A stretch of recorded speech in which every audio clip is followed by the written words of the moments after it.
Patrick, could you take us through like your process of like what made you enter the transfer portal and what brought you to LSU? Yeah, for me, I was just kind of there came a time last year where I was thinking what I wanted out of my college baseball experience, and for me, I was saw the SEC, I've heard about it, see the competition to play and the energy that comes with it, and that's something I really wanted to be a part of. So for me, I made the decision to come and I wanted to play in the SEC, and that was what ultimately led me to get in the transfer portal. What makes Shea Johnson such a good recruiter? Yeah, I mean, so basically, when I was in the transfer portal, it was just him on staff, which is pretty amazing that he was able to get everyone, and that kind of speaks to him, his amazing work ethic, and clearly you see right away his passion for winning at the highest level and developing players. So that really stood out to me, and obviously with the tradition of LSU and everything that comes along with that. So yeah, he's the best coach in the country for sure. Did you visit anywhere else during your recruitment? I didn't. I got pretty sick after my visit here, so maybe a sign. But no, I just visited LSU and I kind of knew right away that's where I wanted to go. What about it clicked for you? For me, just kind of seeing all the resources they had that could really help me, with the pitching lab, that was something that really stood out to me. Pretty analytics driven, and seeing all the objective data that can help me get to the next level of pitching, and then the support from the community was very obvious, and pretty much there was a real cool feeling about it that stood out to me, and I knew along with Coach Johnson this is where I wanted to be. It wasn't food poisoning that got you sick on the visit. No, it was not. I actually had mono at the end of the summer, so I got it. I was gonna start throwing that week, and I got mono. So How long did that take? About a month to get over? yeah, I got over it pretty quick because I was just probably really sick for about 2 weeks, and then I was just tired, and I just kind of had to power through it. But A little different facilities here than yeah, for sure, the facilities definitely are different. The emergency center is top notch. I was talking with Kevin Gosman when he came in, and Dakota Hudson. They're seeing Coach West and Kevin Gosman works out here a lot, and they just say how amazing it is. It kind of blows a lot of facilities out of the water in terms of resources and everything. So I feel very fortunate to get to use them. is the farmers market still in right field at UCLA? No, not that I know of. Can you take us through what your injury was and how you're feeling now? Yeah, so I had stress fractures, 2 in my back and I probably had them for a while. So the injury, a lot of people are born with it, and then something could flare it up, and that's what happened last year. That made it like an acute injury that happened on one pitch, and then it took about 14 weeks of physical therapy, and it took probably 8 to 10 weeks of a throwing program, and now I'm completely healthy, and I shouldn't have to deal with it ever again, and I'm good to go. You mentioned your interest in sort of analytics. Where does that background sort of come from for you? For me, just kind of being a student of the game, and when I started getting into pitching, I just kind of researched it, just kind of tried to grab all the information I could on it, and that's where it really started. And for me, I really like to know the how. There's always the why, and you do something, but the how, and I think that bridges the gap with the data, and so that's really fascinating to me. And I think for me, as long as you don't overthink it, it's a huge tool, as I believe. When did you roughly start sort of getting interested in high school, middle school, Yeah. So I was a catcher for most of high school. I started, I'd throw an inning here or there, just kind of trying to throw as hard as I could. I had a good arm, and then over the quarantine, I really started to get into pitching more, and I was getting pretty frustrated with hitting. So I was pitching. I was clicking. I put in a lot of work, and it would really click. And I love the one-on-one competitiveness. So my first year of fully being a pitcher was my senior year of high school. How much? Yeah. How much did you grow between your catching days and your pitching days?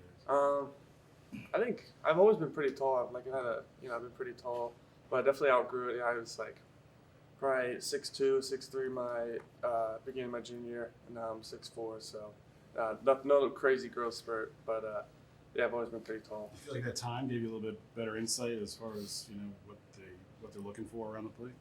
Yeah, absolutely. I think calling pitches, calling my own game. I got to do that in high school, which is huge. And yeah, just kind of having a feel for hitters. I thought everything they threw me was tough. When I was hitting it, I wasn't.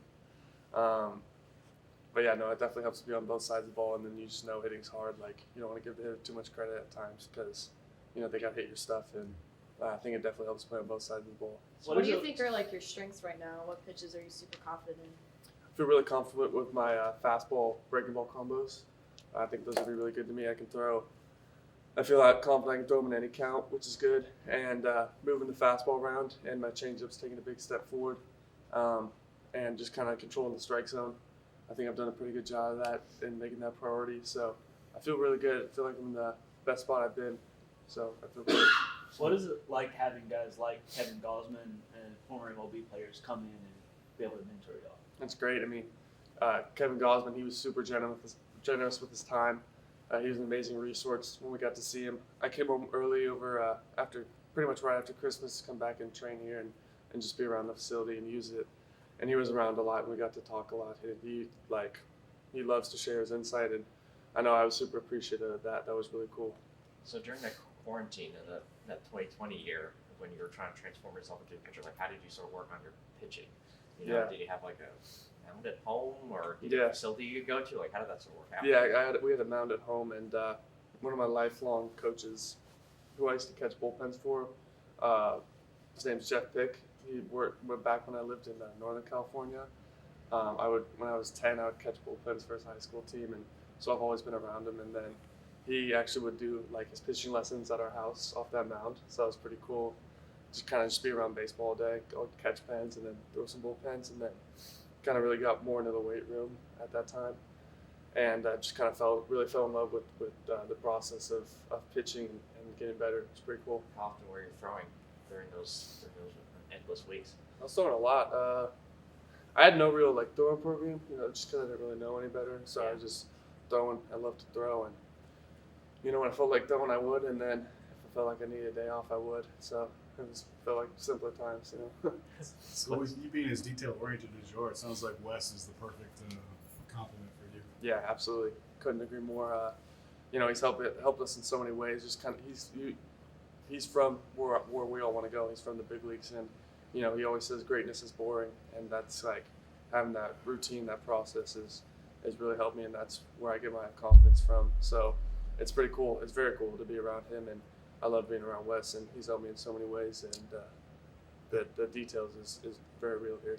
Obviously, he's very well versed with the TrackMan data and all that sort of stuff. How has he sort of helped you understand that stuff even further? Even though you came here with probably a higher understanding than most pitchers when they come into. Yeah, I think I had a pretty good understanding of what it was, but hone in on more important areas like tilt, the way the ball's coming to your hand, and you get on the Edgertronic camera, the super slow-mo camera, and you see exactly how you want the ball to come out of your hand. That's why you see in the big leagues, guys are just throwing nasty stuff because they know exactly how they want the ball to come out of their hands, and that's been huge for me as well, I believe. And just really knowing where to hone your focus and just trying to master the details. How old are you?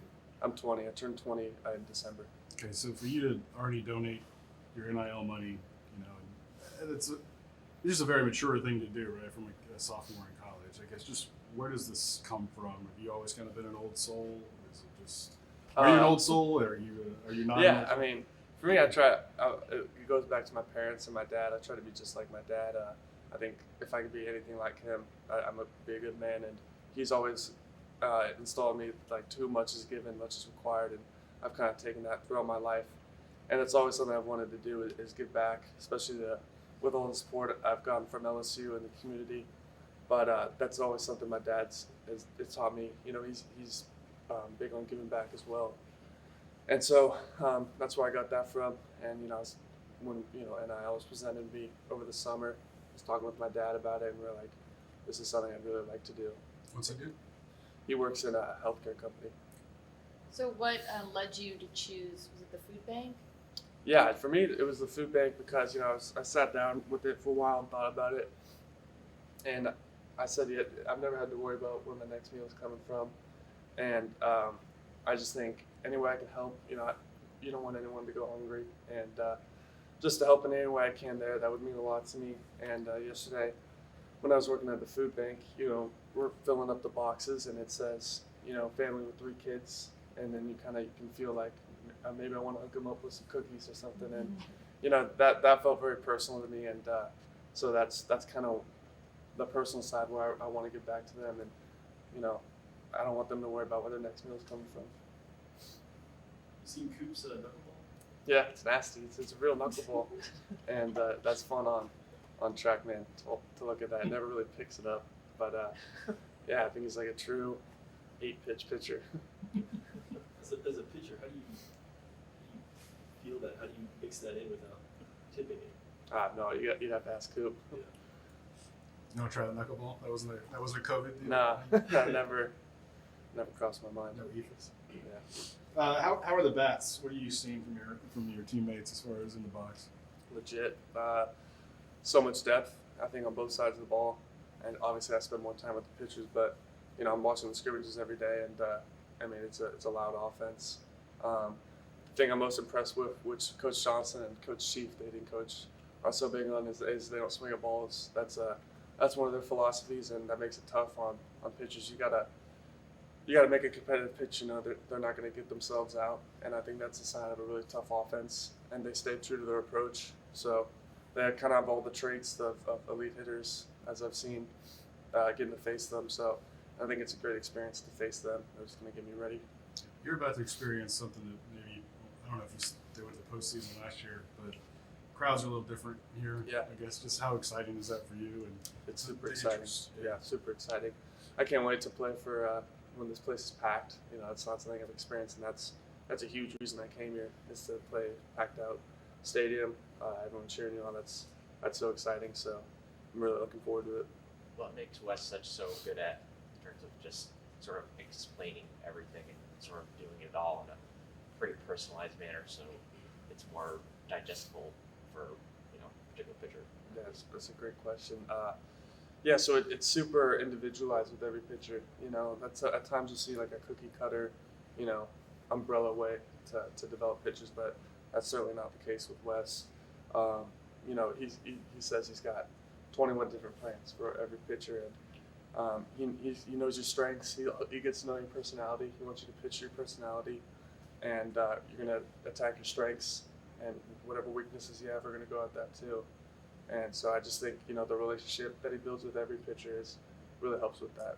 What's at least for you, like what's some sort of example of some of that stuff you just sort of discussed? Yeah, I think so. There's two examples. The first one would be the mental game, just really pitching to my personality. You know, just being quick on my feet, being loose, being sharp, and just really diving into some mental game stuff has been really helpful for me. I got to think about that a lot over break, and I think it's really helped me. And then just from a pitch design standpoint, working on my slider and my fastball, I want to come my hand. I spin all my pitches really high, and so getting the right axes on them so they can like get really late life and get the shapes I want have been really helpful, especially with the Edgertronic camera and talking through it with him. And does he like to sort of compare? You know, you say you make a really good pitch, is like to sort of compare it to, oh, that's something kids at my age would do, or that's something Yeah, second grade would do. for sure. He's always talking about his guys. Kenta Maeda, super analytics driven, super detailed, and then a Sonny Gray is a Bulldog competitor, and so just kind of using the traits from, you know, the greatest players in the game right now, and you know how we could learn from them. That's been super helpful. More questions?